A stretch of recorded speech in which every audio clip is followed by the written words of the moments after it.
मगर प्रधानमंत्री जी, इससे जुड़ा हुआ और एक सवाल है कि जब मुस्लिम कोटा की बात आई थी, मुस्लिम रिजर्वेशन की बात आई थी, तो खरगे जी ने कहा, दो दो चिट्ठियां लिखी, आपको ओपन लेटर कर दिया कि हम ऐसे कोई बात नहीं कर रहे, इसकी बात नहीं है, कोई गुंजाइश नहीं है, आप हमारे मैनिफेस्टो को मिसरीड कर रहे हैं, ऐसी बात हुई थी। मगर अभी तो इंडिया अलायंस के नेता खुद सामने आकर खुलकर बोल रहे हैं। लालू प्रसाद यादव जी ने कहा कि पूरा मुस्लिम कोटा होना चाहिए, पूरा, यानी कि टोटल मुस्लिम रिजर्वेशन। तो इस पर क्या क्या सवाल है कि क्या क्या ये पार्टियां दूसरे लोगों के बारे में, दूसरे समुदाय के, दूसरे वर्ग के बारे में, दूसरे धर्मों के लोगों के बारे में सोचते नहीं है, या फिर कोई एक्सट्रीम अपीजमेंट हो रही है? भारत को आगे बढ़ाना है तो जिस मंत्र को लेकर के मैं चलता हूं उसका महात्म्य बहुत है। सबका साथ, सबका विश्वास, सबका विकास जी। और 14 के बाद जब मैंने काम किया तो मैंने उसमें एक और जोड़ा, सबका विश्वास जी। और अब जब बहुत बड़े टारगेट को लेकर चल रहा हूं तो मैंने जोड़ा सबका प्रयास जी। तो सबका साथ, सबका विकास, सबका विश्वास, सबका प्रयास, एक सकारात्मक सोच के साथ। और जब हम सबका कहते हैं तो कोई डिस्क्रिमिनेशन नहीं होना चाहिए।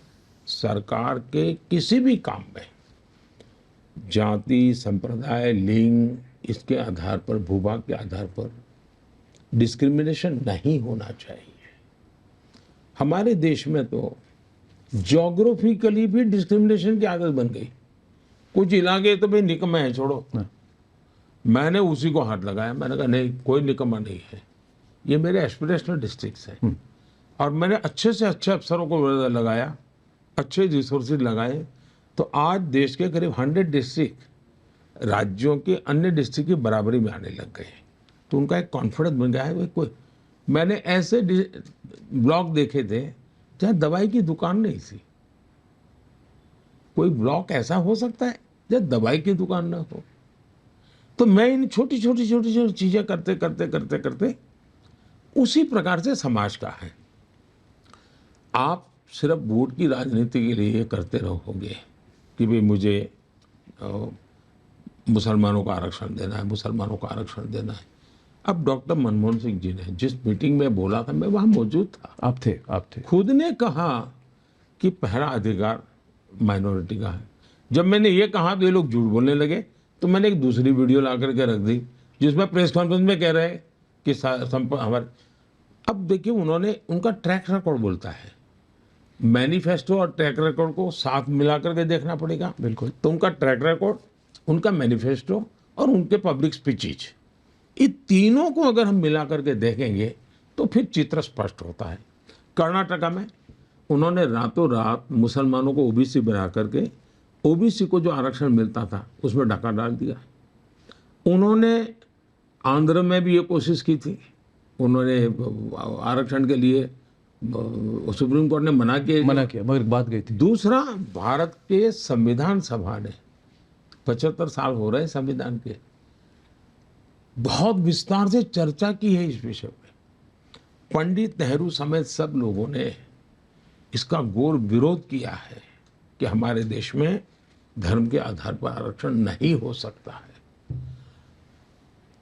और कांग्रेस ने कई वर्षों तक शासन चलाया, धर्म के आधार पर आरक्षण नहीं किया। लेकिन अब उनको राजनीतिक अस्तित्व के लिए, क्योंकि उनको लग रहा है कि सबसे ज्यादा एससी एमएलए किसके, बीजेपी के, सबसे ज्यादा एससी एमपी किसके, बीजेपी के, सबसे ज्यादा एसटी एमएलए एमपी किसके, बीजेपी के, सबसे ज्यादा ओबीसी एमपी एमएलए किसके, बीजेपी के।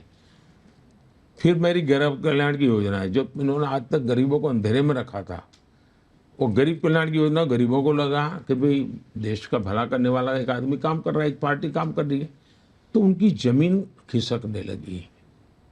अब उनको लगता है कि रीजनल पार्टियां माइनॉरिटी के बैंक को भी खा रही हैं। हाँ।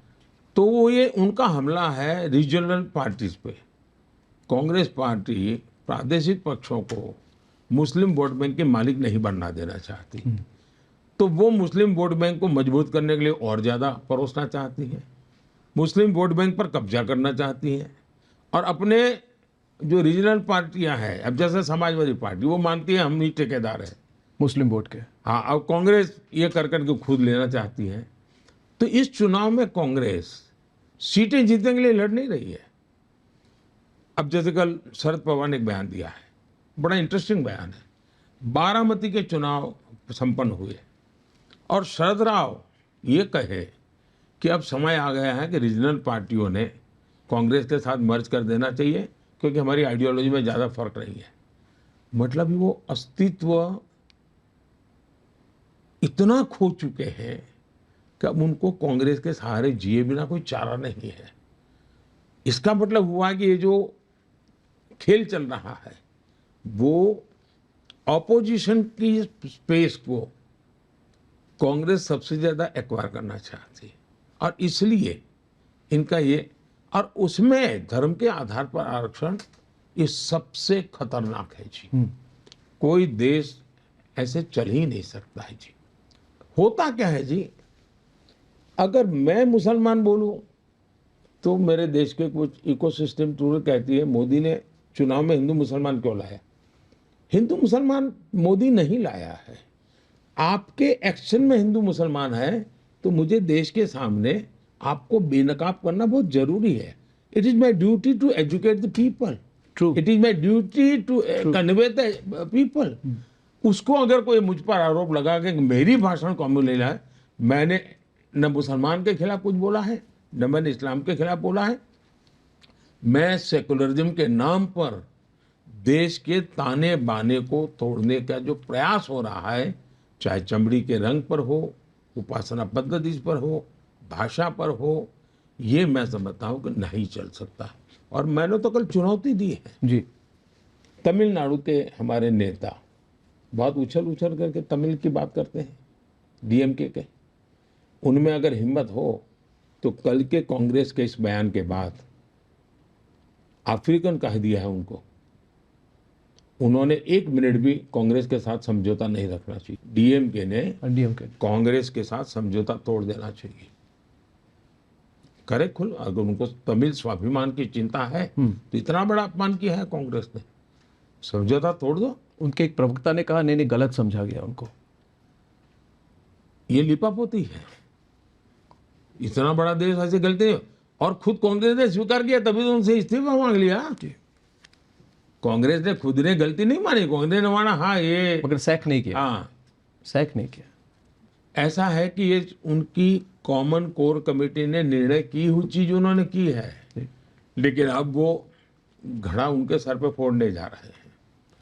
प्रधानमंत्री जी, बंगाल के विषय पर संदेशखाली का जो विषय था, जो वहाँ पे उत्पीड़न हुई थी, टॉर्चर किया गया था, मास रेप के एलिगेशन से पहली बार ये खबर रिपब्लिक बांग्ला ने दिखाई थी, और उसके बाद हमने करीब 1 महीने तक कैंपेन की थी न्याय के लिए।